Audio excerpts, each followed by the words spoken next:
वंदनातन दोस्तों, वाक्षी के समृद्धवाद विजन के अंतर्गत मैं वरुण कुमार आपका हार्दिक अभिनंदन करता हूं। तो आज की इस वीडियो के अंदर आपने थोड़ा टाइटल भी देखा होगा। महत्वपूर्ण वीडियो है क्योंकि समय समय पर हम अपना स्टैंड ज़रूर क्लियर करते रहते हैं। ज़्यादातर देश के जितने भी व्यापार चल रहे हैं, जितने भी बिज़नेसेस चल रहे हैं, उनसे ये अपेक्षा की जाती है कि भैया बिज़नेस कर रहे हो बिज़नेस करो, इधर उधर की बातें ज़्यादा मत करो, व्यापारी हो व्यापारी धर्म निभाओ। वाक्षी का स्टैंड अलग है। व्यापारी होने के साथ साथ हम देश के नागरिक भी हैं।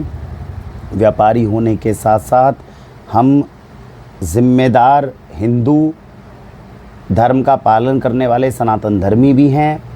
हम भारत के संविधान के अंदर विश्वास रखने वाले, देश की सुख शांति चाहने वाले इस भारत माता के बेटे भी हैं। हम अपने परिवार की सुरक्षा चाहने वाले जिम्मेदार पिता भी हैं, पति भी हैं। तो मैं केवल एक व्यापारी नहीं हूँ, मेरे साथ ये बाकी दायित्व भी हैं जिनको मुझे लेकर चलना है। इसीलिए वाक्षी के प्लेटफॉर्म से केवल और केवल आपको ऑर्गेनिक फूड्स नहीं दिए जाते।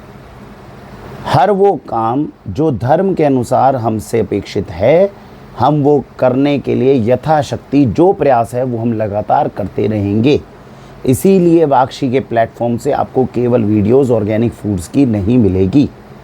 जितनी कोशिश हो सकती है, जितनी मेहनत हो सकती है, राष्ट्र के लिए, समाज के लिए, परिवार के लिए, अपने आस पड़ोस के लिए, आप सबकी सेवा के लिए यथाशक्ति यथासंभव हर प्रयास हमारे द्वारा किया जाएगा। अब वीडियो को शुरू करने से पहले जो पिछली वीडियो में हमसे गलती हुई उसके लिए सबसे पहले हम क्षमा मांगना चाहेंगे। हमारे यहाँ पे जो कार्यकर्ता थे, जो पृथ्वी नाम का बच्चा था, जैसा मैंने बताया था, बहुत अच्छा बच्चा था जिसने 3-4 साल हमारे यहाँ पे बहुत अच्छे से काम किया और वो हमारी कंपनी का पहला ऐसा कार्यकर्ता थे जिनका 3 साल तक लगातार 4 साल तक एक भी ऑनेस्टी का नंबर नहीं कटा। मैं आप सबको बता दूं, हमारे यहाँ वाक्षी में एक तंत्र है कि अगर किसी से गलती होती है तो उसके ऊपर कोई चिल्लाकर डांटा वगैरह नहीं जाता। उसको प्यार में हो जाए तो एक अलग बात है, अदरवाइज़ नहीं डांटा जाता।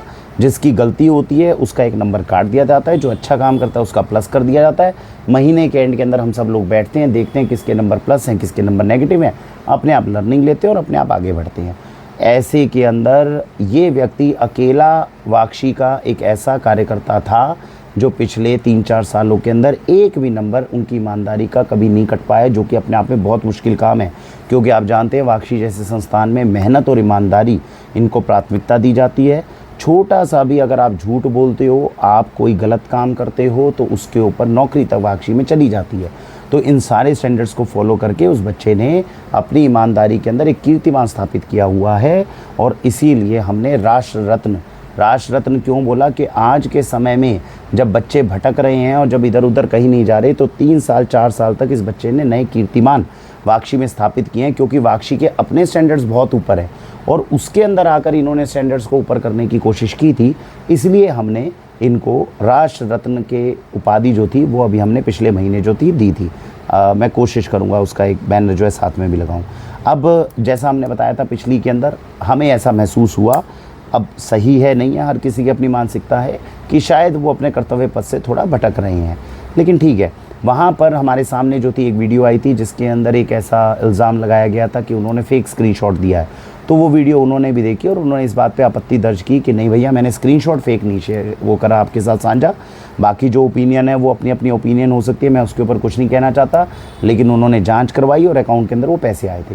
तो इस मंच के माध्यम से हम पहले पृथ्वी जी से क्षमा चाहेंगे कि वो जो हमारे पड़ोसी थे और जो हमारे कार्यकर्ता दूसरे थे, उनके द्वारा जो गलती हुई उसके लिए हम क्षमा प्रार्थी है। और हम आपकी ईमानदारी के ऊपर, जो आपने काम किया उसके ऊपर कोई शक नहीं करते। आपने जो काम किया हम उसकी कदर करते हैं और आप जहाँ भी भविष्य के अंदर जाते हैं वहाँ पर जाके अच्छा काम करें। बाकी जो चीज़ें हैं वो हमारी अपनी ओपिनियन हो सकती है, अब वो सही है या वो गलत है वो तो वक्त बताएगा, उससे पहले तो कोई चिंता नहीं हो सकती। लेकिन ये जो ईमानदारी के ऊपर प्रश्न चिन्ह लगा है, ये हम मानकर चलने बेबुनियाद है और हमारे पास में अभी कोई ऐसा डाटा नहीं है जिससे हम आपकी ईमानदारी के ऊपर शक कर सकें। तो इस मंच के माध्यम से पहले हम आपसे क्षमा चाहते हैं। अब हम आते हैं दूसरी बात पर। अब दूसरी बात है जो हम बात कर रहे हैं कि जैसा मैंने प्रस्तावना में इस वीडियो की शुरुआत में कही, ऐसा नहीं होगा कि वाक्षी कोई डिसीज़न नहीं ले रही। देखिए 3 तरह के वो होता है गीता के अंदर, भगवान कृष्ण से अर्जुन ने कहा कि ऐसा भी तो हो सकता है कि कुछ कर्म ना करें, जो हो रहा है वो होने दें, कुछ कर्म ना करें। भगवान कृष्ण ने साफ मना किया। उन्होंने कहा अर्जुन ये तो पॉसिबल ही नहीं है कि तुम कुछ कर्म ना करो, या तो आंखें झपकाओगे या तो नहीं झपकाओगे, या तो सोओगे या तो नहीं सोओगे, या तो काम करोगे या नहीं करोगे। जो नहीं करोगे वो जो नहीं करोगे उसमें तुम कर्म से मुक्त नहीं हो रहे हो, उससे तुम कर्म से मुक्त नहीं हो रहे हो। जैसे मेरे आसपास की जो परिस्थितियां हैं, मेरे देश की परिस्थिति है, कुछ है, इन सब को देखकर मैं आंखें बंद कर लूँ, तो अगर मैं आंखें बंद कर लूँगा तो ऐसा नहीं है कि मैं उसके लिए गुनहगार नहीं होऊंगा। ऊपर जाने के बाद में सवाल जवाब तो होंगे। भीष्म पितामह ने आंखें बंद कर ली जब द्रौपदी का वस्त्रहरण हो रहा था, तो कृष्ण ने बख्शा नहीं। तो कृष्ण ने उनको कौरवों की सेना के अंदर खड़ा करके ही बाण मरवाए हैं, और उन्होंने कहा होंगे तुम धर्मात्मा, होंगे तुम बहुत बड़े ज्ञानी, लेकिन अगर द्रौपदी वस्त्रहरण पे आप चुप रह गए हो तो आपको दोषी करा, ये दोषी माना ही जाएगा। तो आपको तो स्टैंड लेना ही पड़ेगा। अगर धरती पे जिंदा हो तो अपना स्टैंड क्लियर करो। और ये मैंने पिछली वीडियो में भी बताया था, कृष्ण को सबसे ज़्यादा आपत्ति अगर किसी से थी तो केवल कौरवों से नहीं थी, कृष्ण को सबसे ज़्यादा आपत्ति थी बलराम से। इसीलिए जब बलराम आए तो उन्होंने बोला कि बलराम दाऊ, मेरे पास भी ये ऑप्शन थी, मैं भी द्वारका में बैठा था, मैं भी कह देता कि भैया मैं कौरवों की तरफ से और पांडवों की तरफ से किसी की तरफ से नहीं लड़ता, लेकिन नहीं, मैं परिस्थितियों से भागा नहीं। कृष्ण में और बलराम में यही फ़र्क है। इसीलिए कृष्ण की गीता को हम गाते हैं, बलराम के उपदेशों को हम नहीं गाते। बलराम की तो उस समय पे कोई सिद्धांत होंगे, उसको हम हिंदू धर्म में, सनातन धर्म में आगे लेके नहीं चल रहे, हम कृष्ण की गीता का उपदेश लेके चल रहे हैं, जिन्होंने ये कहा देश के ऊपर संकट आया तो 2 में से 1 डिसीजन लो। 3 डिसीजन हैं तुम्हारे पास करने के। पहली बात, जो गलत है उसको गलत खड़े होकर बोलना सीखो और बोलो, जिसका कृष्ण समर्थन करते हैं। तुम सही बोल रहे हो, तुम गलत बोल रहे हो, ये बात का विषय है, इसको हम तर्क के अंदर लेंगे, लेकिन बोलो ज़रूर। ये कृष्ण कहते हैं, क्योंकि कर्म कर, निस्वार्थ भावना से कर, अपने अंदर कोई स्वार्थ भर के मत कर, इससे मेरा ये भला हो जाएगा, मुझे पैसा मिल जाएगा, मेरे लिए ये हो जाएगा, ये मत कर। तू निस्वार्थ भाव से कर रहा है, देश की सेवा में पड़ रहा है, फिर तू अगर भगत सिंह बना तो भी मैं तुझे इज्जत दूंगा, चंद्रशेखर आज़ाद बनेगा तो भी मैं इज्जत दूंगा, वीर सावरकर बनेगा तब की, सारे ना करें, एक तबका तुम्हारी इज्जत करेगा, डॉक्टर हेडगेवार बनोगे इज्जत करेंगे, गांधी जी बनोगे इज्जत करेंगे, सब लोग सबकी इज्जत नहीं करेंगे, लेकिन एक तबका तुम्हारे लिए डेडिकेटेड ज़रूर होगा, तुम्हें यश और कीर्ति की प्राप्ति होगी। इसी के अंदर भगवान कृष्ण ने बड़ा सिंपल स्पष्ट कहा, अर्जुन तू युद्ध कर, और तेरा फर्ज ये है तू निस्वार्थ भाव से युद्ध कर, अपने मन के अंदर लालच मत रख, अपने मन के अंदर स्वार्थ मत रख। अगर तो तू हार गया, अगर तो इस युद्ध में तू हार गया तो तुझे वीर गति प्राप्त होगी, यश और कीर्ति प्राप्त होगी, और अगर तू ये युद्ध जीत गया तो धरती पर स्वर्ग भोगेगा। इसीलिए अगर आपके मन में कभी ये प्रश्न आता है कि वाक्षी में वरुण जी क्यों बोलते हैं इन सब मुद्दों पे, क्योंकि मुझे तो हर रोज़ नारायण से बात करनी है, नारायण मुझसे सवाल पूछेंगे तो मैं अर्जुन से कम नहीं रह सकता।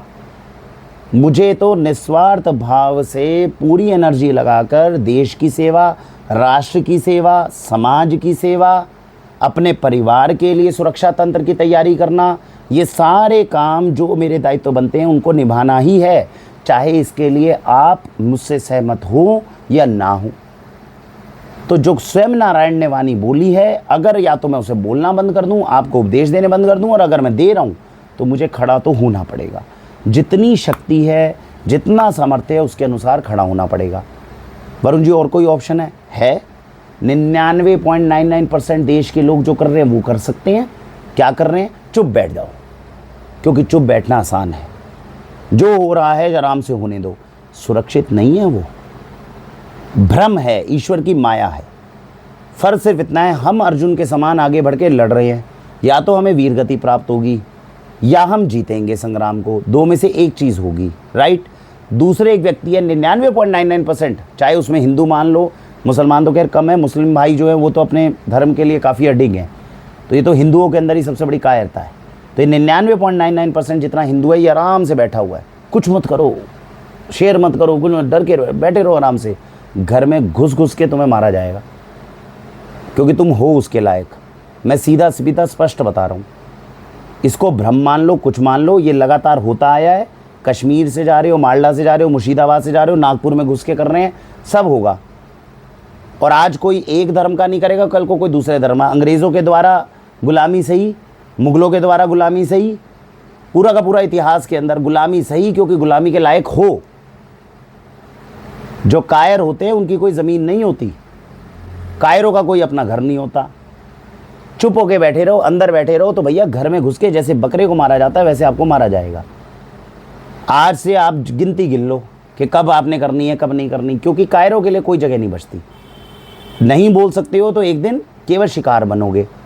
और तीसरे लोग होते हैं जो काम कर रहे हैं, हो सकता है भाई स्वार्थियों का तो मैंने बता ही दिया, वो स्वार्थ के लिए काम करते हैं। इसके अंदर देश के आप 5-7% लोगों को मान लो, वो काम तो कर रहे हैं, लग रहा है कि देश की भलाई के लिए काम कर रहे हैं, लेकिन अंदर से स्वार्थ आ जाता है। एग्जाम्पल आप सारे नेताओं को देख ही रहे हो। तो जो अंदर स्वार्थ आ जाएगा वो स्वार्थ के कारण काम करेंगे। इसका अंजाम क्या होता है? इसका अंजाम ये होता है कि एक समय तक आप आगे जाते हो और जाने के बाद में फिर आपको डिस्ग्रेस मिलता है, फिर आपको आलोचना मिलती है, उस आलोचना के कारण ही आपकी बेइज्जती होती है।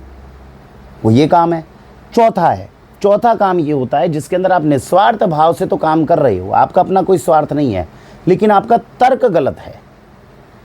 दुनिया के अंदर जितने भी आतंकवादी हैं, इनके साथ समस्या क्या है? ये बॉम्ब लगा के आ गए और बॉम्ब लगा के आने के बाद फट गए। इनका स्वार्थ जो था वो दिमाग में ब्रेन वॉश किया गया। ब्रेन वॉश ये किया गया, बेटा जन्नत में जाओगे, वहाँ मिल जाएंगी 72 हूरें। यहाँ का कोई स्वार्थ नहीं है और उसके लिए फट गए। ऊपर जाके ना तो 72 हूरें मिलने वाली हैं, क्योंकि उनका धर्म खुद ही नहीं कह रहा कि ऊपर जाके कुछ मिलेगा, वो तो ब्रेन वॉश किया गया, राइट। तो जाके फट गए और गलत चीज़ के लिए फट गए, उसको आतंकवाद कह दिया। भैया कोई तर्क नहीं था, अब उनको समझाए कौन? छोटे छोटे बच्चों को गलत ब्रिंगिंग कर दी। ये 4 काम थे। अब इन 4 कामों में 2 तो आपने समझ ही लिए जो बिल्कुल करने योग्य नहीं है। स्वार्थ को मन में धार कर, लालच को मन में धार कर, पब्लिसिटी पाने के लिए जो ऐसे काम करते हों, ऐसों से बचना चाहिए। तीसरे नंबर का जो काम है वो वाक्षी कर नहीं सकती, क्योंकि ये आगे जाकर बहुत ज़्यादा आलोचना का भी, अपयश का भी, उपकीर्ति का, ये सब का कारण बनेगा और जीवन खराब करा जाता है। एग्जाम्पल आपके सामने केजरीवाल है, एग्जाम्पल आपके साथ में जितने भी नेता मैंने बोले हैं, और केजरीवाल तो प्राइम एग्जाम्पल है, क्योंकि सड़क से उठने के बाद में सबको धोखा दिया, धोने देने के बाद में आप हाल देख रहे हो और फिर जाके पतन में। तो ये तीसरा रास्ता आप हमेशा एग्जाम्पल ध्यान रखना, वो अपयश और उपकीर्ति, पूरे वंश की उपकीर्ति खत्म कर देगा वो। तो ये तो तीसरा स्टेप वो है। चौथा स्टेप जो मैंने बताया आतंकवादी का रास्ता है, वो तो आप अपेक्षा नहीं करोगे वाक्षी उस रास्ते पे चले। 2 रास्ते बचे, या तो 99.99% व्यापारियों की तरह आराम से बैठ जाएं, चुप होके बैठ जाएं, इसके लिए नारायण इजाज़त नहीं देंगे, तो रास्ता हमारे पास सिर्फ एक ही बचा। निस्वार्थ भाव से यश की अपयश की चिंता किए बिना, आलोचना की या किसी भी चीज़ की चिंता किए बिना, जो काम राष्ट्र हित में, समाज हित में, देश की सेवा के लिए, देश की सुरक्षा के लिए, देश की अखंडता के लिए, इन सारी चीज़ों के लिए किया जाए, अपना नागरिक धर्म, अपना सनातन हिंदू धर्म, इसकी सेवा करते हुए जितना ईश्वर ने सामर्थ्य दिया उसके अनुसार करना। तो अगर हम संघर्ष कर सकेंगे हम करेंगे, हम बोल सकेंगे हम बोलेंगे, हम लिख सकेंगे हम लिखेंगे, हम कुछ नहीं कर सकेंगे तो जो ये काम कर रहा है हम उसके साथ खड़े रहेंगे। ये वाक्षी का स्टैंड है, जो मैं पहले 8 साल में भी कई बार वीडियोस में क्लियर कर चुका हूँ, अब केवल मुखर होकर क्लियर कर रहा हूँ, क्योंकि अब और दायित्व तो बचा नहीं है। ये चीज़ अब ज़रूरी है देश के लिए। अगर मैं इस समय पे स्टैंड नहीं लूँगा, अब भी क्यों स्टैंड लेना पड़ रहा है मुझे, मैं ये भी बता देता हूँ। मैं रहता हूँ वैशाली के अंदर, वैशाली के आसपास कोई अभी हिंदू ऐसा नहीं है जो ये नेतृत्व लेने के लिए तैयार हो। जगाने का काम मुझे करना पड़ रहा है, मैं ही जगा रहा हूँ, लेकिन मैं जब जगा रहा हूँ तो मेरे कुछ हिंदू भाई साथ में जुड़ रहे हैं, वो इस इमरजेंसी को समझ रहे हैं। तो जायज़ सी बात है, अगर ईश्वर ने मुझे कहा है कि भैया तुम्हारे पास जगाने का काम है तो तुम्हें ये अच्छे से निस्वार्थ भाव से करना ही होगा। नहीं करूँगा तो कल को नारायण से, भारत माता से नज़रें नहीं मिला पाऊँगा, तो इसलिए रुकना तो अब असंभव है। ठीक है जी। तो एक तो ये हमारे स्टैंड को आप बड़े आराम से समझ लीजिए, 4 रास्तों में से हमने कौन सा रास्ता चुना और बाकी 3 रास्तों को क्यों नहीं चुना। अब हम आते हैं, मैंने जो पिछली वीडियो बनाई थी और मैंने एक स्टेटस शेयर करा था, आप सबने शायद ये स्टेटस नहीं देखा हो, तो मैंने कुछ स्क्रीनशॉट सेव किए हुए हैं, मैं अभी चला रहा हूँ, इसको आराम से स्क्रीनशॉट को देखिए कि मैंने इसके अंदर क्या ओपिनियन थी जो अपने व्हाट्सएप मैसेज के स्टेटस पे शेयर की थी। देखा होगा जब भी कोई टेररिस्ट एक्टिविटी होती है ना, जिस भी रिलीजन का टेररिस्ट होता है उस रिलीजन के सारे लोग तुरंत टीवी पे आ जाते हैं और बार बार याद दिलाते हैं terrorism has no religion, terrorism has no religion, ये वाला हमारा ही था, लेकिन टेररिज्म हैज नो रिलीजन ये भूलना मत बस। Terrorism has a religion. दुनिया के सारे टेररिस्ट किसी रिलीजन के लिए तो काम कर रहे हैं, वरना आपको क्या लग रहा है मार्केट में कोई एथिस्ट टेररिस्ट घूम रहा है? आज तक ऐसा कोई टेररिस्ट है जो सुसाइड बॉम्बर की जैकेट पहन के बोल रहा है, कैमरे में देख के बोल रहा है मैं साइंस के लिए फट रहा हूं? आजकल लोग साइंस की रिस्पेक्ट नहीं कर रहे। एनसीईआरटी चेंज करो अभी के अभी। ये कौन सा जिहाद है? सीबीएसई जिहाद। Terrorism has a religion. दुनिया के सारे टेररिस्ट किसी रिलीजन के लिए तो काम करते हैं। मैंने खुद देखी है वीडियो फेसबुक पे, एक मौलाना वीडियो में बोल रहा है फेसबुक पे कि आप इस्लाम के लिए जान दो, आपको ऊपर आके 72 वर्जन्स मिलेंगे। आप इस्लाम के लिए जान दो, आपको ऊपर आके 72 वर्जन्स मिलेंगे। मैंने 3 बार वीडियो देखी, मेरा मन कर गया।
तो अब आपने ये वीडियो देख ली होगी जो मैंने शेयर की थी। अब ये पहली बार है, क्योंकि अभी तक जो मैं चीज़ें कहता आ रहा था वो बड़ी सॉफ्टली कहता आ रहा था, मैं प्रेरित कर रहा था, मैं चीज़ों को आराम आराम से बता रहा था कि देखो भैया ऐसे होना चाहिए, वैसे होना चाहिए, ये होना चाहिए, क्योंकि मैं कभी एक्सट्रीमिज़म की तरफ गया नहीं। लेकिन जो मेरा अंदाज़ा है, देश का माहौल बिगड़ रहा है, मैं इसको स्वीकार करता हूँ। समय मुझे लगता है कि बहुत कम है और कम समय के अंदर तैयारी ज़्यादा करनी है। तो जायज़ सी बात है, आज से 100 साल पहले जब देश को स्वतंत्र करवाना था अंग्रेज़ों से, तो क्या हो रहा था कि 1890 के आसपास में या 1905 के आसपास में धीरे धीरे आवाज़ उठ रही थी। हम अंग्रेज़ों से कह रहे थे सर डोमिनियन स्टेटस दे दो, आप पूरी स्वतंत्रता नहीं दे रहे हो, कम से कम हमें अपने डिसीज़न अपने लेने दो, तुम राष्ट्रपति की पोजीशन ले लो लेकिन हमें डिसीजन लेने दो। लेकिन जब ऐसा नहीं हो रहा था तो 1925 और 30 के बाद हमने भारत के पूरे स्वतंत्र होने की मांग रख दी थी कि भैया नहीं बन रही है बात, नहीं बन पा रही है, हमारी समस्या बढ़ती जा रही है, आप इसको संभाल नहीं पा रहे हो, हमें अब इसमें अधीरता हो रही है, हम इसके अंदर अपनी बात को बढ़ाएंगे। और अल्टीमेटली आप देख रहे हो 1942 आया, 1947 आया, क्या होता है?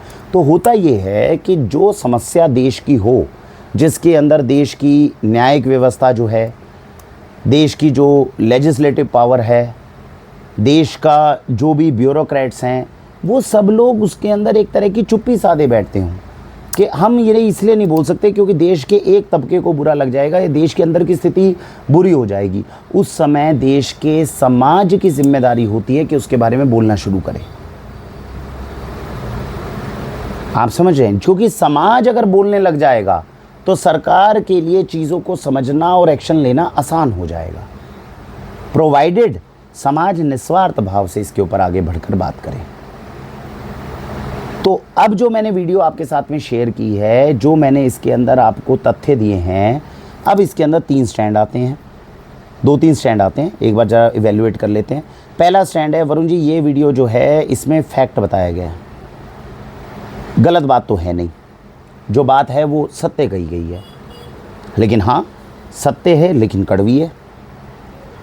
दूसरा स्टैंड है कि भाई साहब ये बात करने की ज़रूरत नहीं थी, ये तो देश का माहौल बिगाड़ने वाली बात है, तुम सत्य कह रहे हो कि नहीं कह रहे हो इसको छोड़ो, लेकिन इससे माहौल बिगड़ रहा है, इससे हिंदू मुसलमानों में तनाव बढ़ रहा है, ये नहीं बोलोगे, क्यों बोल रहे हो, इससे तनाव बढ़ेगा, समझ नहीं गए। और तीसरी हो गई जहाँ पर तर्क चलता ही नहीं है, जो आप सारा दिन न्यूज़ चैनलों पे और बाकी जगहों पे देख रहे हो, सवाल कुछ पूछो जवाब कुछ आता है। वो देख रहे हो ना, पाकिस्तान वाली वीडियो पूछ रहे हो, वो पाकिस्तान में एक भाई ने एक से पूछा कि भैया ये जो ऑपरेशन सिंदूर हुआ इसके ऊपर तुम्हारा क्या कहना है? कह रहा क्या कहना है, हमने तो भारत को हरा दिया। उसने कहा क्या बात कर रहे हो भाई साहब, भारत को तुमने हरा दिया, ये कहाँ से न्यूज़ रहा? कह रहे हैं हम दिल्ली तक पहुंच के गोली मार के आए हैं उनको, हमने उनका S-400 तोड़ दिया। तो ये पाकिस्तान के पत्रकार का है, आप सर्च करो इसमें। तो पाकिस्तान के पत्रकार ने कहा भाई तू होश में है, तुझे पता है तूने उनके S-400 को मार दिया, तू दिल्ली हो आया। तो वो जो बोल रहा था उसके बाजू वाला उसको करेक्ट करता है, दिल्ली गए नहीं थे, कश्मीर में रजौरी तक गए थे, लेकिन अगर हम चाहते तो हम दिल्ली भी पहुंच जाते।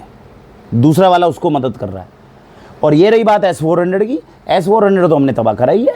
अगर भारत को नहीं समझ में आता तो S-400 दोबारा से चला के दिखा दे हमारे ऊपर।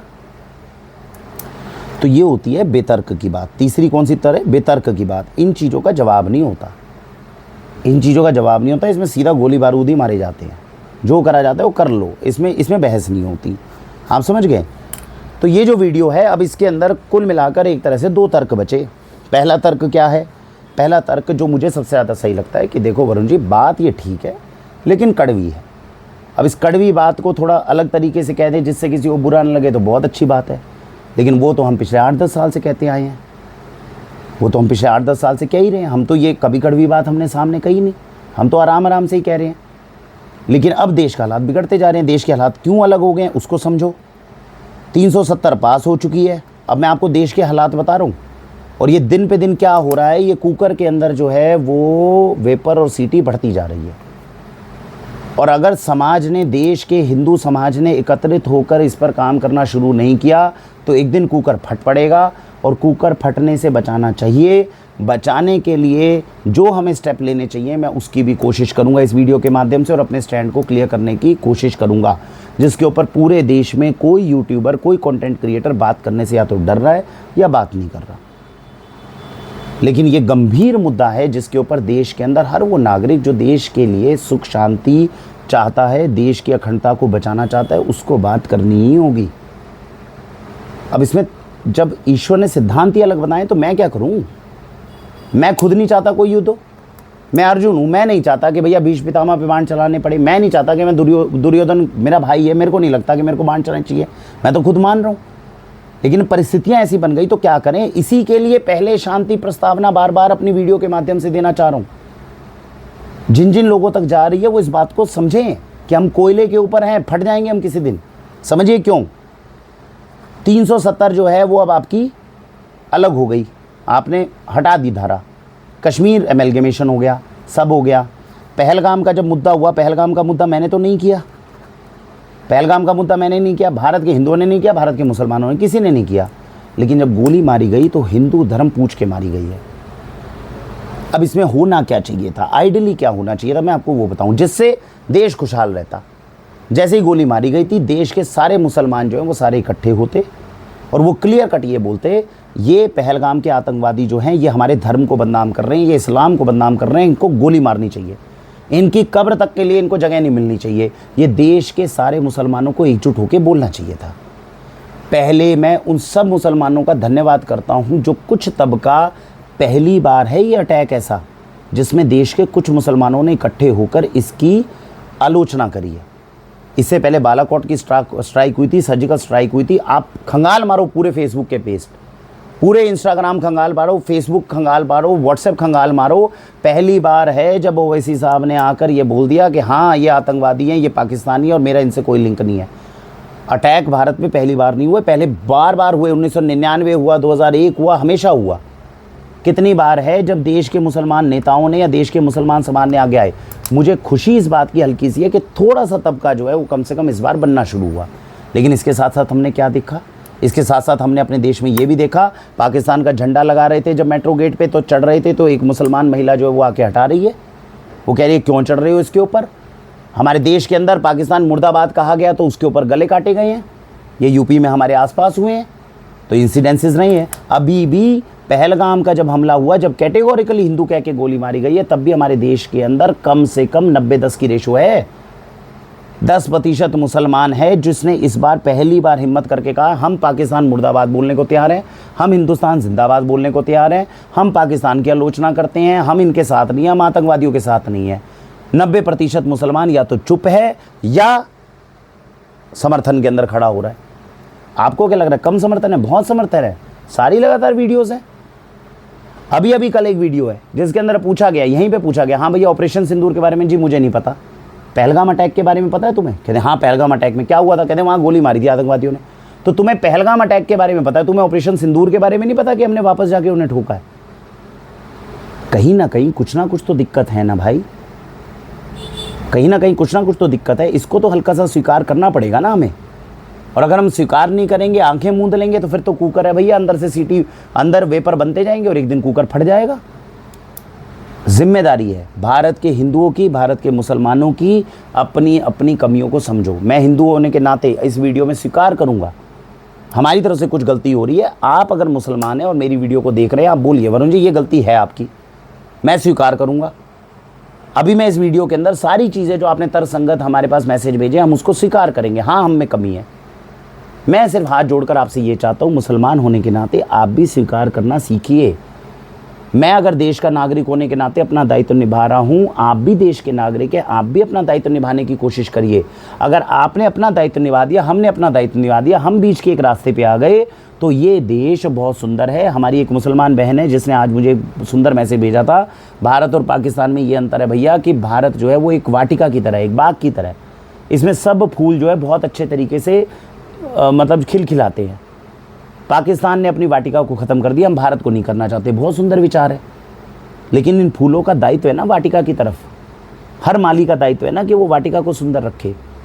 तो मैं इस वीडियो के माध्यम से हर व्यक्ति, हर नागरिक को ये कहना चाह रहा हूँ, नागरिक होने के नाते मैं अपना फ़र्ज़ निभा रहा हूँ। आप मुझे संदेश भेजो, वरुण जी ये आपका फ़र्ज़ बनता है, ये निभाओ। मैं आपको वीडियो के अंदर आऊँगा, बोलूँगा और मैं करके दिखाऊँगा, मैं उसकी वीडियो भी भेजूँगा। आप भी अपना नागरिक होने के नाते फ़र्ज़ निभाओ। हम अगर इस तरह से छोटी छोटी कम्युनिटी बनाने लग जाएं और इस तरह का संदेश अपनी वीडियोस के माध्यम से देने लग जाएं, तो देश में कोई तो एक जगह हो जहां से सकारात्मक विचार निकले और ये कुकर के अंदर जो बबल फटने वाला है इसको रोक सकें। क्यों फटने वाला है, मैं दोबारा उस बात पे आता हूँ। 370 आपकी हटा दी गई। दिन रात कश्मीरियों के अंदर, मन के अंदर, या भारत के मुसलमानों के मन के अंदर आपको क्या लगता है एक चिंगारी लगाने की ज़रूरत है? 370 हट गई, ये तो तुम्हारे ऊपर आक्रमण कर रहे हैं, ये तो सब लोग तुम्हारे लिए ऐसे कर रहे हैं। रातों रात देश में आग लग सकती है केवल 370 के केस में। राम मंदिर आपने खड़ा कर दिया। दुनिया जानती है कि राम मंदिर के खड़े होने से कितने लोगों को तो खुशी है और कितने लोगों को दिक्कत है। जो 1992 में हुआ क्या दोबारा नहीं हो सकता? एक रात में आप चिंगारी लगाओगे, देश का एक तबका जो है वो बुरा मान जाएगा, जी हाँ राम मंदिर इन्होंने तो गलत तरीके से खड़ा करा है, हम वापस करना चाहते हैं। अभी अभी दिल्ली के अंदर एनक्रोचमेंट के ऊपर काम हो रहा है। बाटला हाउस है, शाहीन बाग है, सब जगह पे जो जो आपने एनक्रोचमेंट कर रखी है उन सबको हटाया जा रहा है। इसमें हिंदू मुसलमान दोनों को हटाया जा रहा है। लेकिन सारा भारत जानता है कि भैया मुस्लिम भाइयों ने ज़्यादा एनक्रोचमेंट कर रखी है, जाहिर सी बात हटाई जाएगी। एक मुस्लिम नेता आएगा 1 मिनट में बोलेगा कि भैया ये एनक्रोचमेंट जो है इसमें तुम्हारे खिलाफ अन्याय हो रहा है, ये तो हिंदुओं की सरकार है, ये सब कुछ ऐसा कर रही है इसलिए कर रही है। फट सकता है कभी भी बम।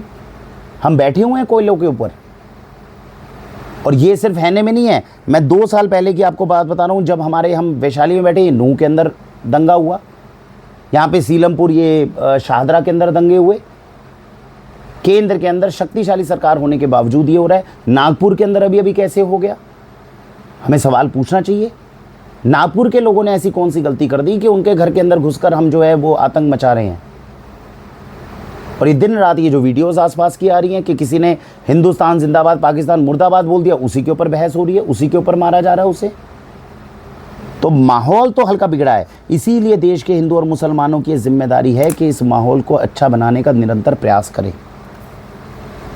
उसी के ऊपर मैं वीडियो बनाना चाह रहा हूँ और उसी के अंदर कह रहा हूँ कि हम अपने नागरिक दायित्व को अच्छे से निभाएं। पहले हम स्वीकार करें कि देश के हालात अच्छे नहीं हैं और ये दिन पे दिन थोड़े गंभीर होंगे। वक्फ एक्ट अभी पास हुआ है। हमारे देश में बहुत सारे लोग हैं जो इसके साथ कंफर्टेबल नहीं है। 1 मिनट लगेगा, चिंगारी लगा दी, भटक जाएंगे लोग। कैसे संभालोगे इतने देश की जनता को? तो मैं ये चाहता हूँ देश के अंदर एक तबका ऐसा हो जो इसके बारे में बोलना शुरू करे। हिंदू मुसलमान साथ साथ खड़े हों और बोले हम देश के नागरिक हैं। ये तबका तो पहले एक ओपिनियन आपस में बताएं। आप मुझे बता दो, देश के अंदर एक ऐसी यूनिट बना दो, एक ऐसी यूनिट जिसमें हिंदू मुसलमान साथ साथ रहते हो। मेरी ऑर्गेनाइजेशन है, मेरी ऑर्गेनाइजेशन में मैं भी रह रहा हूँ, इरफान भी रह रहा है। हमें बहुत सारे हिंदू भाइयों ने बोला, अभी कन्फ्यूजन चल रही है, भैया क्यों इरफान को रख रखा आपने? इधर तो हिंदुत्ववादी की बात करते हो, उधर इरफान को रख रखा है। वो सिर्फ एक उम्मीद में रख रखा है कि भैया हम एक ऐसी यूनिट बनाना चाह रहे हैं, हिंदू हो मुसलमान हो। यहाँ सोफिया कुरैशी बहन है, हम इसकी इज़्ज़त करेंगे, हम APJ अब्दुल कलाम की इज़्ज़त करेंगे, हम अब्दुल हमीद की इज़्ज़त करेंगे। हम एक ऐसी यूनिट बनाना चाह रहे हैं जिसमें हिंदू मुसलमान साथ में खड़े हों, बीच का एक रास्ता निकालने में कामयाब हो गए हों। और ये देश के हर नगर में, हर जिले में, हर बस्ती में इस तरह के प्रयास होने चाहिए। तो इस वीडियो के माध्यम से मैं वो बता रहा हूँ, जो हिंदू अपना फ़र्ज़ निभा दे, मुसलमान इतना अपना फ़र्ज़ निभा रहे, जो मेरी वीडियो देख रहे हैं हिंदू और मुसलमान, अगर अपना अपना वो फ़र्ज़ निभा देंगे तो बात बन जाएगी। अब फ़र्ज़ क्या निभाने उसको समझ लीजिए। मैंने जो अभी आपको स्क्रीनशॉट दिखाए, ये स्क्रीनशॉट आप सबने देख लिया। अब देखने के बाद में मेरे 3 मुसलमान ऐसे बेनिफिशरीज़ हैं जो बहुत अच्छे मित्र हैं, बहुत पुराने समय से हमसे सामान ले रहे हैं, हम भी उनकी बहुत इज़्ज़त करते हैं। सबसे बड़ी बात है वो दिल से बहुत इज़्ज़त करते हैं, और इज़्ज़त करने के बावजूद उन्होंने मतलब इज़्ज़त कर रही है और उसके बाद में उन्होंने हमें कुछ संदेश भेजे हैं। मैं इसके स्क्रीनशॉट भी आपको दिखा देता हूँ, एक बार आप देख सकते हैं, देखिए।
तो ये आपने स्क्रीनशॉट देख लिए होंगे।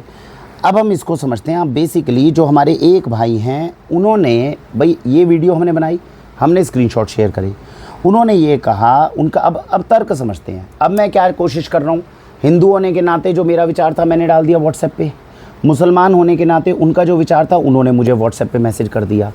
अब बीच का हल निकालते हैं।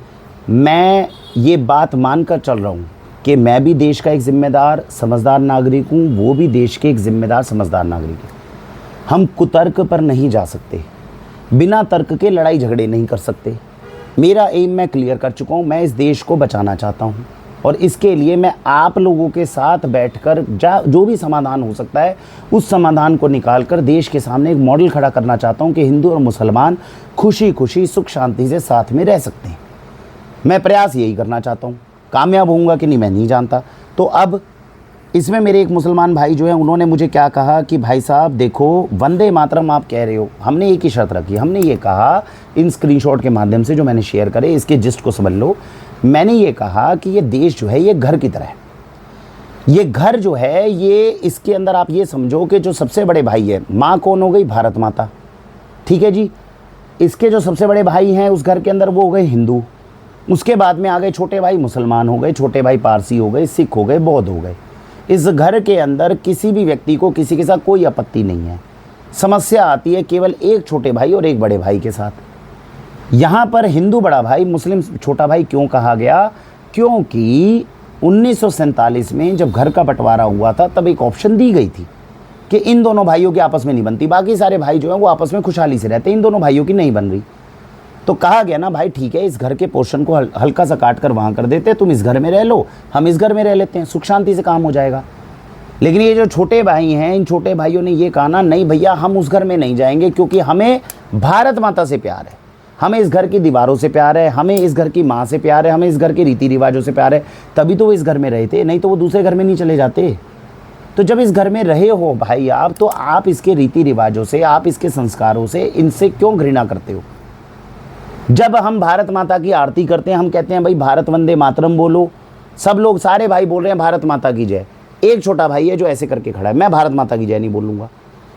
सब कह रहे हैं कि भैया वंदे मातरम वंदे मातरम, वो कह रहे हैं मैं नहीं वंदे मातरम बोलूँगा। तो जाहिर सी बात है भाई, जब 4 भाई भारत माता की जय और वंदे मातरम बोल रहे हैं, ये हमारा जय घोष है। हमारी देश की सेना आगे बढ़ती है तो वो सेना बढ़ने वाले पहले भारत माता की जय बोलती है। सोच के देखो, देश की सेना के 4 भाई जो है वो देश की सुरक्षा के लिए आगे बढ़ रहे हैं, बोले भारत माता की जय, उसमें से एक भाई ऐसे खड़ा हो, मैं नहीं बोलूँगा भारत माता की जय। तो होगा क्या? आधे ज़्यादा मोराल डाउन हो जाएगा। और ऐसा देश के अंदर भी हो रहा है, देश की सरहद पे भी हो रहा है। देश की सरहद बचाने के लिए इसीलिए हमारे भाई जो मुसलमान भाई है वो सरहद पे नहीं पहुंच पा रहे। क्योंकि जाओगे तो वहाँ वंदे मातरम भारत माता की जय बुलवाया जाएगा बार बार। आप बोलना नहीं चाहते हो तो आप वहाँ नहीं पहुँच पा रहे हो। तो हमने सिर्फ अपने स्क्रीनशॉट में ये कहा कि भैया अगर देश के जितने मुस्लिम भाई हैं वो भारत माता की जय और वंदे मातरम भी बोलना शुरू कर देते हैं, करना क्या है, इस देश में शांति लाने का सबसे आसान तरीका बता रहा हूँ। जो मेरे मुसलमान भाई है उनसे छोटा सा एक आग्रह कर रहा हूँ, अपने बच्चों को भारत माता की जय वंदे मातरम बोलना सिखा दो। अभी एक बहन है जिनका स्क्रीनशॉट मैंने आपको दिखाया, उन्होंने ये कहा, देखो वरुण भैया हमें भारत वंदे मातरम बोलने में कोई आपत्ति नहीं है, हमें सिर्फ एक चीज़ है कि हम अपना सिर जो है केवल अल्लाह के सामने झुकाएंगे, हम किसी और के सामने नहीं झुका सकते। आपकी ये बात चलो मैं स्वीकार कर लेता हूँ। तो बहन जब आप भारत माता की जय और वंदे मातरम बोलने के लिए तैयार हो तो आपके ये बाकी मुसलमान भाई क्यों ये लेकर आ रहे हैं हम नहीं बोलेंगे भारत माता की जय। आपको उनको टोकना नहीं चाहिए, भाई भारत माता की जय और वंदे मातरम बोलने में क्या दिक्कत है, तू बोल ले, ये मान तो रहा है, तू सिर मत झुकाना भाई, हम सिर्फ अल्लाह के सामने सिर झुकाएंगे, चलो इतनी बात हिंदू मान लेंगे।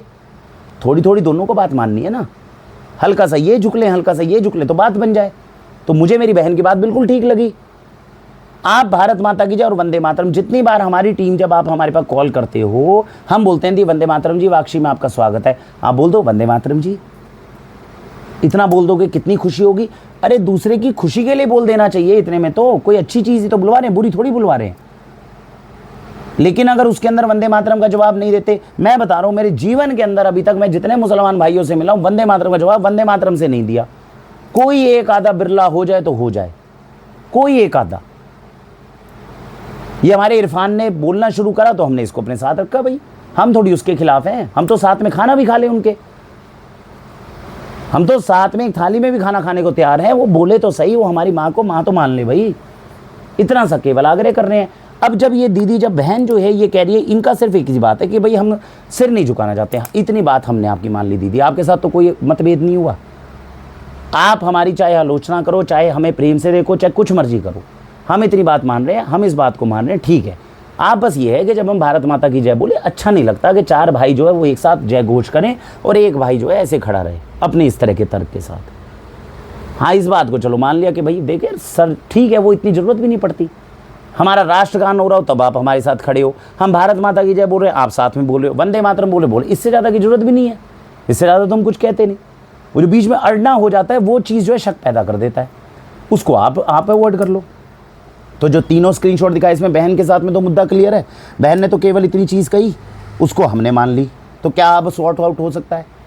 उन बहन से मैं ये पूछना चाहूँगा जिन्होंने ये कहा कि भैया हमें भारत माता की जय वंदे मातरम बोलने की ज़रूरत नहीं है, हम आपको कह रहे हैं अगर आपको आपत्ति नहीं है तो आप इतना बोल लो, इसके लिए हमें आपसे आपत्ति नहीं है। मैं इस वीडियो के माध्यम से हर चीज़ के लिए माफ़ी, चाहे मेरी गलती हो ना हो, मैं मानने को तैयार हूँ। मेरा आपसे निवेदन है, मेरी टीम आज के बाद आपको कॉल करे, आप वंदे मातरम बोल के वापस जो है उनको साधुवाद दे दो बस। दूसरी चीज़ मैं क्या चाहता हूँ अपने मुसलमान भाइयों से, वो ये चाहता हूँ कि अपने बच्चों को APJ अब्दुल कलाम, सोफिया कुरैशी, अब्दुल हमीद, गिने चुने तो मुसलमान भाई हैं जिनकी इज़्ज़त हिंदू भी करते हैं। आप हिंदुओं को ये कह रहे हो कि भैया आप हमें आतंकवादी मत बोलो, आप हमें कुछ ना बोलो। अरे आप अपने बच्चों को वैसा बना दो ना यार कि हिंदू भी तुम्हारे सामने नतमस्तक हो। आपकी कम्युनिटी में से अच्छे लोग नहीं आए हुए क्या? आए तो हुए हैं, तो आप बोल दो। दिक्कत ये होती है, सोफिया कुरैशी ने अच्छा काम किया, कितने मुसलमान हैं देश में जो लेकर निकले, देखो सोफिया कुरैशी ने अच्छा काम किया, हमें सोफिया कुरैशी पे गर्व है, हमारे बच्चे कल को सोफिया कुरैशी बनेंगे। क्या ये हमारे मुसलमान भाइयों को नहीं करना चाहिए था देश में? सोचने की बात है, सोचने की बात है। हमने ऑपरेशन सिंदूर निकाला, हिंदू होने के नाते निकाला, हमने तिरंगा उठाया, तिरंगा आपको उठाना चाहिए क्या? तिरंगे की रैली आपको नहीं निकालनी चाहिए थी क्या? देश आपका नहीं था जिसने पाकिस्तान को बर्बाद किया, पाकिस्तान को जाके उसके घर में ठोका? आप मुझे एक रैली ऐसी बताओ जो देश के मुसलमानों ने निकाल ली हो। अब आप कहोगे रैली बनाने से थोड़ी देशभक्त हो जाते हैं, बात तो ठीक है, लेकिन क्या अंदर से आपको खुशी नहीं हुई? देश के अंदर जब ईद होती है, जब खुशी होती है तो ईद भी तो बनाते हो, तो आपको खुशी नहीं हुई कि पाकिस्तान को ठोका गया? देश के मुसलमानों को निकालनी चाहिए थी ना ये तिरंगा रैली। उसको सोफिया कुरैशी के पोस्टर निकाल के, सोफिया कुरैशी तो पहले आपकी बहन है, बाद में हमारे पास में आएंगी ना, आपको तो और ज़्यादा गर्व होना चाहिए था। देखो देश के मुसलमानों का कितना जो है वो जो है सिर ऊंचा किया बहन ने, बड़े बड़े पोस्टर आपको सोफिया कुरैशी के लगाने चाहिए थे। इतने मुसलमान नेताओं के आप लगाते हो, क्यों करते हो उनकी इज्जत? छोड़ो, लगाओ हर गली में APJ अब्दुल कलाम के पोस्टर, लगाओ सोफिया कुरैशी के, अब्दुल हमीद के लिए हर वर्षगांठ को बनाओ ना। मना सकते हो कि नहीं मना सकते हो? मैं गलत कह रहा हूँ तो मुझे टोको, तो ये तीनों भाई जिन्होंने मुझे वापस स्क्रीनशॉट कह के कुछ बुरा कहा या मुझे टोका या कहा मुझे सोच बदलनी चाहिए, मैं अपनी सारी सोच बदलने को तैयार हूँ। मैं आपसे 2 बात मांग रहा हूँ, आप भारत वंदे मातरम बोल लो, भारत माता की जय बोल लो, जब भी हमारी टीम बात करे आप वापस इस तरह से जवाब दे दो, पहली बात। दूसरी बात, अपनी कम्युनिटी के अंदर आप ये बात उठाओ, इस बात पे चर्चा करो, वीडियोस भेजो, करो ना अपने यहाँ पे तिरंगा यात्रा निकालो कि भाई सोफिया कुरैशी हमारी बहन है, हमें गर्व होना चाहिए। ले भाई पोस्टर, मैं लेके चल रही हूँ, अपनी लखनऊ में लेके चल रही हूँ, मैं कर रही हूँ, मुझे गर्व है। कोई नहीं बोलेगा आपको, कोई भी आपके धर्म को आतंकवाद से नहीं जोड़ेगा जिस दिन आपने तिरंगा उठाकर अपने लोगों पे गर्व करना शुरू कर दिया। समस्या ये है, जब आतंकवाद हो रहा है इस्लाम के ऊपर, तब हम चुप्पी, मैंने वीडियो में क्या कहा था, 99.99% मुसलमान अगर उस समय पे चुप्पी ढाल लेंगे जब उनके धर्म के नाम पर बम फोड़े जा रहे हैं, तो भाई हिंदू कम्युनिटी ज़्यादा देर तक नहीं रहेगी। ये हिंदू नहीं है, पूरी दुनिया बोल रही है इस्लाम के खिलाफ, हम नहीं बोल रहे, अमेरिका ब्रिटेन सब बोल रहे हैं। तो सारे मुसलमानों का फ़र्ज़ बनता है, आप कुछ नहीं कर सकते। वो लोग जाकर आतंकवाद फैला रहे हैं, आप कुछ नहीं कर सकते। आप अपने देश के, अब जो ओवैसी साहब थे उन्होंने आके अब बोला कि पाकिस्तान की गलत बात है, तो इससे देश में कॉन्फिडेंस आया कि नहीं आया? अब कोई जाके ओवैसी साहब को कुछ गलत बोलेगा क्या? नहीं बोलेगा। तो साथ में लेके चल रहे हैं मोदी जी, कह रहे हैं ठीक है ओवैसी साहब आप साथ में आओ, आप विदेशों में जाओ, जाके प्रचार करो, सब करो। कौन नहीं चाहता हमारे मुसलमान भाई आगे आए, लेकिन पहल तो थोड़ी सी करें। ओवैसी साहब ने थोड़ी सी करी है तो देश ने उनको सम्मान भी दिया है। ऐसे पहल आप करोगे तो जाहिर सी बात है हम भी आपको सम्मान देंगे। कौन नहीं चाहता देश के अंदर अमन फैले, शांति फैले? सब चाहते हैं कि शांति फैले भैया, ठीक है जी। तो बहन के साथ में तो मैंने बता दिया, उनका तो कोई मुद्दा नहीं है। वो तो ये कह ही नहीं है कि मैं वंदे मातरम बोलने के लिए तैयार हूँ, वंदे मातरम भारत माता की जय बोलने को तैयार हूँ, लेकिन मैं सजदा नहीं करूँगी। हम इसका आश्वासन देते हैं, हम नहीं आपको मजबूर करेंगे आप कहीं पर भी सिर झुकाओ, कोई बात नहीं। आपकी ये बात तर्कसंगत हमने मान ली, लेकिन अब हमारी 2 चीज़ें हैं कि आप कम से कम अपने बच्चों को, बहन आप दूसरों की चिंता मत करो, आपका तो बेटा है। जब मैं अपनी बेटी की एक वीडियो बना के सोशल मीडिया के ऊपर कर रहा हूँ कि झांसी की रानी बनने की कोशिश कर रही है, वो पृथ्वीराज चौहान बनने की कोशिश कर रही है, राणा प्रताप बनने की कोशिश कर रही है, आपको नहीं लगता कि बच्चों को ये संस्कार देने चाहिए? मिलकर देते हैं। आप उन्हें बुलवाओ, एपीजे अब्दुल कलाम की पूरे जीवन जो है पढ़ाओ, उसकी वीडियो बनाओ, हम प्रचार करें। देखो बागशी की एक बेनिफिशियरी हैं, ये बहन है, इन्होंने अपने बच्चे को, देखो एपीजे अब्दुल कलाम, वो बोल रहा है अपनी वीडियो के अंदर मैं एपीजे अब्दुल कलाम बनूंगा, मैं देश की सेवा करूंगा, मैं अब्दुल हमीद बनूंगा। कितना कॉन्फिडेंस आएगा देश में, कितनी खुशहाली आएगी देश में। तो बहन ये कर सकती हो आप, जो आप कर सकती हो वो आप करो, जो मुझसे अगर गलती होगी तो मैं हाथ जोड़ के फिर माफ़ी मांगूंगा। अब आते हैं हमारे भाई पे। हमारे भाई ने ये कहा, उनका तर्क अलग है। वो ये कह रहे हैं कि भैया भारत माता की जय बोलने से और वंदे मातरम बोलने से ही शांति आएगी क्या? उसी से देश आगे बढ़ेगा क्या? क्यों आगे बढ़ेगा? खाली ये कहीं पे ये वंदे मातरम और भारत माता की जय बोलेंगे तभी हम देशभक्त कहलाएंगे क्या? क्या वंदे मातरम और भारत माता की जय बोलने से जो है देश जंग जीत जाएगा? क्या नौकरियां मिल जाएंगी देश के अंदर? क्या किसानों को रोजगार मिल जाएगा? क्या बेरोजगारी देश में खत्म हो जाएगी? भाई का ये तर्क है। इस तर्क से हम थोड़ा सहमत नहीं है भैया। हर चीज जो होती है उसको बेरोजगारी और किसानी से रिलेशन नहीं लगाया जा सकता, नहीं लगाया जा सकता। देश आज S-400 खरीदने जा रहा है, इससे किसानों को नौकरी मिल जाएगी क्या? राम मंदिर खड़ा हुआ, इससे किसानों को नौकरी किसानों का काम हो जाएगा क्या? इससे नौकरी मिल जाएगी क्या? हर चीज़ के अंदर यार आप गरीब नौकरी को क्यों लेके आ रहे हो? हर चीज़ का क्षेत्र अलग अलग है। हम आपसे सिर्फ एक चीज़ कह रहे हैं कि भाई देश के अंदर 5 लोग भारत माता की जय और वंदे मातरम बोल रहे हैं, एक भाई अड़कर खड़ा हो, ये बात अच्छी नहीं है। आपको ठीक लग रही है, हम ये मान लेते हैं कि भाई चलो इसको वंदे मातरम बोलने से या भारत माता की जय बोलने से कोई बड़ा प्रभाव नहीं पड़ेगा। अगर बोल दोगे तो क्या आपका नुकसान हो जाएगा, ये तो बताओगे। अगर ये आपके बोलने मात्र से देश के अंदर ओवरऑल शांति आती है, खुशहाली आती है, देश के सारे लोगों का कॉन्फिडेंस आप पे बढ़ता है, तो इसमें कोई बुरी बात है क्या? आपका धर्म मना नहीं कर रहा, वो हमारी बहन ने वैसे ही क्लियर कर दी। ज़्यादा सजदा की तो दिक्कत है ना कि भाई मैं सिर नहीं झुकाऊंगा, वो हम आपके लिए भी कह देते हैं मत झुकाओ मेरे भाई, इतना तो कर लो, जितना कर सकते हो उतना तो कर लो। यही चीज़ हम आपसे आग्रह कर रहे हैं। आपके बच्चे हैं, आप वाक्षी को बनाकर भेजो वीडियो, हम गर्व से लिखेंगे वाक्षी अपने कमेंट पर और अपनी वीडियो पे शर्मिंदा है। हमारे ये भाई हैं, उन्होंने अपने बच्चे को, ये देखो एपीजे अब्दुल कलाम की जीवनी कितनी अच्छी सुनाई है। देश में मुसलमान होने के नाते कविताएं लिखो, अच्छी चीज़ें लिखो, अशफाक उल्लाह खान जो थे वो जब साथ में भगत सिंह और इन सब के साथ में चल रहे थे तो उनकी आपस में कैसे बन पा रही थी? इसलिए वो बन पा रही थी क्योंकि अशफाक उल्लाह खान बीच में ये नहीं बोलते थे तुम भारत माता की जय क्यों बोल रहे हो, वंदे मातरम क्यों बोल रहे हो। वो साथ में खड़े हैं, हाँ देश को आज़ाद कराने के लिए मैं तुम्हारे साथ तैयार हूँ, बताओ क्या करना है। जो गाना भगत सिंह गाते थे वही वो गाते थे। भगत सिंह उर्दू में भी गाते थे फिर, और वो उनकी हिंदी में भी गाते थे। तभी तो सेक्युलरिज्म आएगा असली। हम इस सेक्युलरिज्म के लिए तैयार हैं। आप तैयार हो तो बताओ मुझे। आपने मुझे अब संदेश भेजा, आप इस तरह से संदेश मुझे वापस भेजो और अपने बच्चे की वीडियो के साथ भेजो, अपनी वीडियो के साथ भेजो, अपने बच्चों को सिखाते हुए भेजो। मेरे देश में अमन फैल जाएगा जिस दिन मुसलमानों ने ये चीज़ करनी शुरू कर दी अपने बच्चों के साथ। एक और बहन है, उनका तर्क इससे अलग आया हमारे पास। उनका तर्क क्या आया? उनका तर्क यह आया, हम तो संविधान को सबसे ऊपर मानते हैं। क्या संविधान में ये लिखा हुआ है कि वंदे मातरम और भारत माता की जय बोलो तभी तुम देश के नागरिक कहलाओगे? जब संविधान में नहीं लिखा हुआ तो हम कैसे बोले? बहन ये तर्क ठीक नहीं है, क्योंकि आप संविधान को कुरान से ऊपर नहीं मानते। तो जब आप संविधान को कुरान से ऊपर नहीं मानते हो तो आप हमारे केस में संविधान को सबसे ऊपर क्यों रख रहे हो? गलत बात है ना। तर्क गलत है कि नहीं है? संविधान में लिखा जाएगा कि भारत माता की जय बोलने से देश का नागरिक बनेगा तो हम बोलेंगे, नहीं तो नहीं बोलेंगे। संविधान तो आपके लिए मैटर ही नहीं कर रहा, आपके लिए तो कुरान मैटर कर रही है। बाकी दो भाइयों का तर्क तो ठीक है कि जी हमारे लिए कुरान से ऊपर कुछ नहीं है, हम कुरान के अगेंस्ट नहीं जा सकते, इसमें जो लिखा है उसमें जो कुछ हम कॉम्प्रोमाइज़ कर सके उतना बता दो, हम कर लेंगे। वो दोनों तो फिर भी थोड़ा सा ये बात मानने को तैयार है। आप तो बिल्कुल ये कह रही हैं कि भैया मैं तो संविधान को अच्छा मानूंगी, जबकि आपके लिए इम्पोर्टेंट जो है वो कुरान ज़्यादा है। तो बहन संविधान को आप बीच में नहीं ला पा रही हैं। और अगर आप संविधान को अच्छा मान रहे हो फिर तो बात ही खत्म हो जाएगी। फिर तो संविधान के अंदर 50 ऐसे आर्टिकल्स हैं जो मैं आपको दिखा दूंगा, आप उसके हिसाब से कर लो, वो आपके कुरान के खिलाफ हो जाएंगे, उसको आप मान नहीं पाओगे। तो ये तर्क ठीक नहीं गया। तो जो हमारी तीसरी बहन है, एप्लीकेबल वही चीज़ है, उनके ऊपर भी हम ये चीज़ कहना चाहेंगे। तो ये जो है ये तर्क संगत नहीं है, इसके ऊपर तो हमें बात माननी पड़ेगी। ठीक है जी। तो अब ये सारी चीज़ों के ऊपर हमने अपने स्टैंड को जो था बड़ा क्लियर करा, और हमारे पास जो मॉडल है जिससे देश में अमन शांति आ सकती है वो ये है, हिंदू जितने भी भाई हैं देश के वो अपने दायित्व को समझें।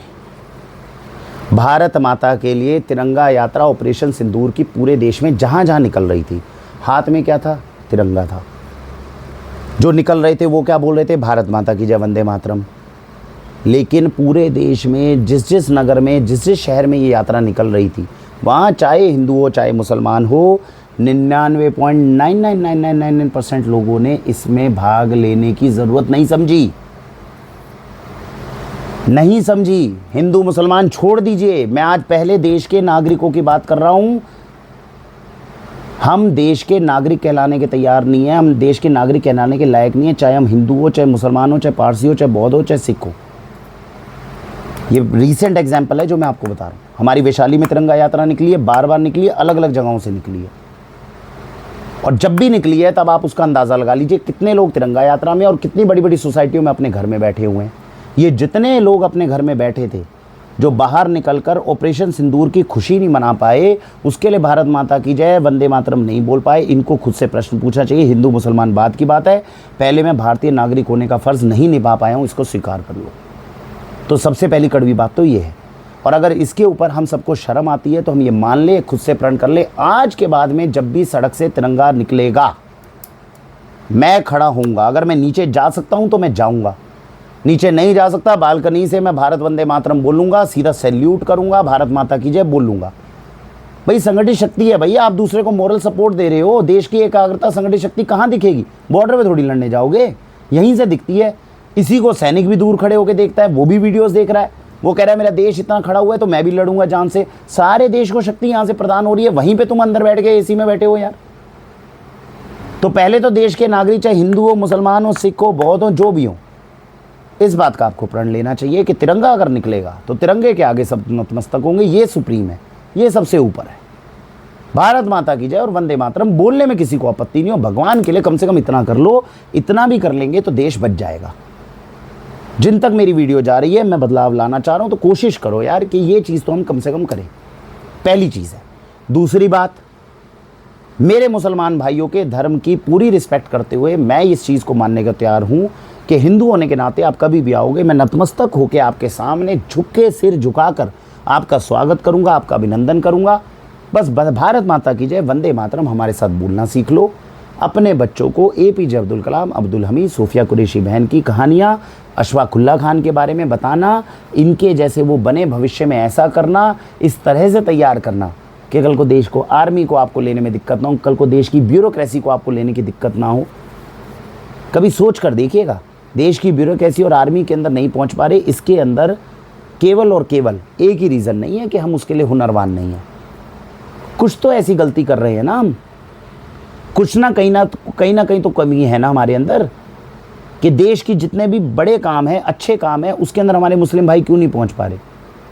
लोग नहीं बोल रहे, मुंह से नहीं बोले, लेकिन अब कम से कम हमें आगे बोलना चाहिए समाज के नागरिक, देश के नागरिक होने के नाते। ये बात सरकार नहीं बोल सकती, ब्यूरोक्रेट्स नहीं बोल सकते, सरकारी जितने तंत्र के लोग हैं वो नहीं बोल सकते, संसद के अंदर नहीं बोले जा सकते। हर बंदा अपने दायित्व से बंधा हुआ है, लेकिन समाज का एक आम नागरिक इन दायित्वों से नहीं बंधा हुआ। वीडियो पहुंच रही है तो समाज के एक आम नागरिक को ये कम से कम बोलना चाहिए, बोलना चाहिए। थोड़ा थोड़ा आहुति हर किसी को, हर कोई देगा। अगर जब भारत आज़ाद हो रहा था तब देश का हर नागरिक, जितने भी नागरिक हैं, वो थोड़ी थोड़ी कोशिश करते तो भगत सिंह, चंद्रशेखर आज़ाद, गांधी जी, इनको अपना लहू नहीं बहाना पड़ता। नाथूराम गोडसे को मैं बहुत वीडियो में बोल चुका हूँ, मैं गांधी जी की, नाथूराम गोडसे की, दोनों की इज्जत करता हूँ। इसमें कहोगे जी मतभेद है, हमारा नहीं, मतभेद रह ले। मैं कब कह रहा हूँ कि मेरे सारे विचारों से आप सहमत हो जाओ, मतभेद हो जाए कोई बात नहीं, मनों में भेद नहीं आने चाहिए ना। आप बोलिए हम आपकी इस बात से सहमत नहीं है, लेकिन हम भाई हैं, हम इंतज़ार करेंगे। आप मेरे विचारों को बदलने का इंतज़ार करो, मैं आपकी बात को करूँगा, इंतज़ार करूँगा। दोनों में से हम आराम आराम से बात करेंगे। कोई तो एक मीडियम रास्ता होगा। जब दिल साफ होंगे, निस्वार्थ भाव से बात करेंगे, अपने स्वार्थ को नहीं रखेंगे, तो बीच के रास्ते में पहुँचेंगे कि नहीं पहुँचेंगे। मैं चलने के लिए तैयार हूँ, मैं आराम से बात करने के लिए तैयार हूँ, मैं बीच का रास्ता निकालने के लिए तैयार हूँ। आप लोग तैयार हो क्या? अगर हो तो आगे बढ़ो, हो तो आगे बढ़ो, ये ज़रूरी है देश के लिए। मैं फिर से ये कह रहा हूँ, देश के माहौल को मैं पिछले 2-3 साल से ऑब्ज़र्व कर रहा हूँ, और ये स्थिति संभालने की जिम्मेदारी जो एक कम्युनिटी में बनाना चाह रहा हूँ, जो ट्रू सेकुलरिज्म है। और विश्वास करो, जो मेरी बहन ने कहा कि पूरी देश जो है ये सबसे बड़ी वाटिका है जहाँ पे अलग अलग चमन में फूल हैं, ये ऐसे ही नहीं खिल जाएगी। कुछ तो मालियों को अपनी तरफ से प्रयत्न करनी होंगे। जो मुसलमान भाइयों से कह रहा हूँ वो कहो, आपको मुसलमान भाइयों को लगता है कि हम हिंदुओं को कुछ करने की ज़रूरत है, मैं सब हिंदुओं को नहीं कहता, मैं अपनी गारंटी लेता हूँ, मुझे बोलो, मैं करूँगा वो आपके लिए। और मैं आपसे भी नहीं कह रहा आप सारे मुसलमान भाइयों की जिम्मेदारी लो। ये 3 मुसलमान भाई जिन्होंने मुझे रिप्लाई करा, ये अपनी जिम्मेदारी ले ले। 3 हिंदू भाइयों की मैं जिम्मेदारी ले रहा हूँ, मैं आपको ये करके दिखाऊंगा उनके माध्यम से। 3 और 3 6 तो बने देश के अंदर, ये 6 तो खड़े होकर दिखाएं। हाँ, हम सेकुलरिज्म की परिभाषा जानते हैं। हाँ देखो, ये देश के अंदर जो देश की सरकार हमसे चाहती है, जो देश का संविधान हमसे चाहता है, जो हमारी कुरान हमसे चाहती है, कुरान भी तो यही चाह रही है ना। आप भी तो ये कह रहे हो, कुरान भी तो शांति चाहती है, वो तो दंगे नहीं चाहती। जो मेरी गीता ये चाह रही है वो भी शांति चाह रही है। जब सब कुछ वही चाह रहे हैं तो हम 6 तो जुड़े कम से कम। बस इन 6 को जुड़ गए, साथ में खड़े होकर दुनिया को समझाएंगे। इससे बड़ी और क्या बात हो सकती है। ये कुकर जिसके अंदर गैस बनती जा रही है, इसको हम कम करने का प्रयत्न करेंगे। इस वीडियो के माध्यम से मैं ये संदेश देना चाहता हूँ, ठीक है। तो ये मेरे 3 मुसलमान जितने भाई हैं, फिर से अगर मैंने कुछ गलत कहा, मैं ये मानकर चलता हूँ कि मैं जो कह रहा हूँ वो ज़रूरी नहीं सही हो सकता है मंदबुद्धि हूँ, कमी हो सकती है बुद्धि के अंदर, कुछ चीज़ों में भूल हो सकती है, लेकिन आपका खास तो हूँ। आपके बच्चों तक सुरक्षित भोजन तो पहुँचा रहा हूँ। कल को अगर मर जाऊँगा तो आपको भी तो ये पता है कि इसके अलावा अभी कोई इतना बढ़िया बंदा आपके मुसलमान भाइयों में भी अभी कोई ऐसा नहीं है जो आपके बच्चों की सुरक्षा के लिए काम कर सके। तो इतना सोच कर ही कर लो कि चलो यार, इसकी बुद्धि को चेंज करने की कोशिश कर लें। अब उसका तरीका यही है, थोड़ा सा आप कर लो, थोड़ा सा हम कर ले। चलो 6 लोग मिलकर पूरे देश को ये आह्वान करते हैं, पूरे देश को ये जवाब देते हैं, ट्रू सेक्युलरिज्म ये। और ये अगर अभी कर लेंगे तो हम कर लेंगे, लेकिन आगे जाके सर्कमस्टेंस इतने बुरे हो जाएंगे कि हम ये संदेश देंगे तो लोग हम 6 को मारेंगे। क्या तुम्हें किसने कहा है? वो जो आजकल इजराइल फिलिस्तीन में हो रहा है, आजकल इजराइल फिलिस्तीन में पता क्या है, सर्कमस्टेंसेस इतने ख़राब हो गए हैं कि इजराइल में अगर किसी बंदे ने ये बोल दिया कि भाई फ़िलिस्तीन वालों के साथ आराम से बैठकर चलो, बीच में कुछ रास्ता निकालें, इजराइल वाले को गोली मार देंगे, फ़िलिस्तीन वालों को गोली मार देंगे। अभी हमारे देश की स्थिति इतनी ज़्यादा नहीं बिगड़ी है, मैं आपको ये बता रहा हूँ। अभी हम ये कर भी सकते हैं, नहीं तो हालात ख़राब होने में कल को इजराइल फ़लस्तीन वाले ख़राब हो गए, फिर हम ये बातें भी नहीं कर पाएंगे, फिर तो अलग ही रास्ते चल रहे हैं दोनों के। ये हमारे सामने सीखने लायक चीज़ है। हाथ जोड़कर विनती करता हूँ, 3 मुसलमान भाई जिन्होंने मुझे व्हाट्सएप किया, मैसेज किया, सम्मान करता हूँ, मतभेद हैं लेकिन मैं आपकी इज्जत करता हूँ। आइए आगे बढ़ते हैं। 6 लोग बैठते हैं, 3 हम हिंदू भाई अपनी तरफ से झुकेंगे, आप भी झुकते हैं, झुककर देश के लिए अच्छा काम करने की कोशिश करते हैं। इसी के साथ भारत वंदे मातरम।